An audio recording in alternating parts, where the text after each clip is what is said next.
রোজার আগেই ঢাকার পাশের ৩ নদী বুড়িগঙ্গা, বালু ও তুরাগে উচ্ছেদ অভিযান শেষ করে নদীর জায়গার নদীকে ফিরিয়ে দেওয়া হবে বলে জানিয়েছে বিআইডব্লিউটিএ।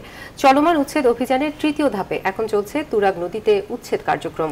নদীর পাশের স্থায়ী অস্থায়ী স্থাপনা উচ্ছেদের পাশাপাশি নদীর হারিয়ে যাওয়া চ্যানেল উদ্ধারেও সক্রিয় বিআইডব্লিউটিএ। বিস্তারিত আশিকুর রহমান শ্রাবণের প্রতিবেদনে। তুরাগ তীরে অবৈধভাবে গড়ে ওঠা ডোম ইনো কোম্পানির স্থাপনা গুড়িয়ে দেয় বিআইডব্লিউটিএ। অভিযানের ২৮তম দিনে নির্বাহী ম্যাজিস্ট্রেট মুস্তাফিজুর রহমানের নেতৃত্বে তুরাগ তীরের এই স্থাপনা উচ্ছেদ করা হয়।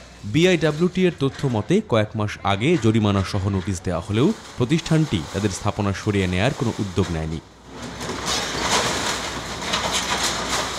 বিআইডব্লিউটিএর পক্ষ থেকে জানানো হয়, রোজা শুরুর আগেই বুড়িগঙ্গা, তুরাগ ও বালু নদী দখলমুক্ত করার লক্ষ্য নিয়ে কাজ করছে তারা।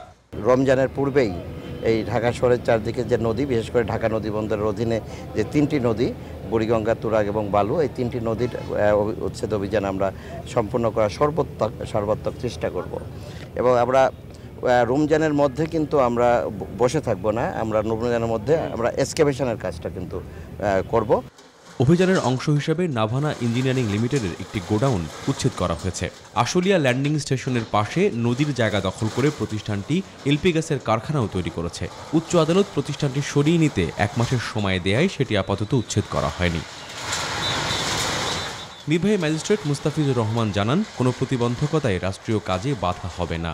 ঢাকার যে সার্কুলার যেটা নৌপথের কথা আছে সেটির এবং একই সাথে যে নদীর তীর বরাবর উচ্ছেদের পরে যে বসবাসযোগ্য মানুষের ব্যবহার জন্য বা মানুষ পর্যটনকে আকর্ষণ করে এমন জায়গা বা ওয়াকওয়ে নির্মাণের যে পরিকল্পনা, সেটি কাজ শুরু হয়ে গেছে।